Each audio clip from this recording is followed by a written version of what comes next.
जगातली सगळ्यात मोठी बँक म्हणजे शेती.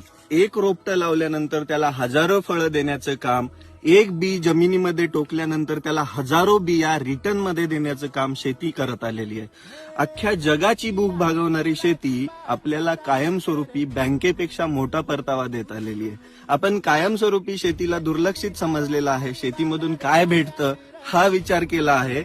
पण एक पॉझिटिव्ह विचार करा, आपण ज्या वेळेस जमिनीमध्ये एक बी पेरतो त्याच्याकडे लक्ष नाही दिलं तरी त्या एका बियाच्या 100 बिया व्हायला फक्त 3 महिन्याचा वेळ लागतो. मग विचार करा तिच्यामध्ये ताकद किती असेल.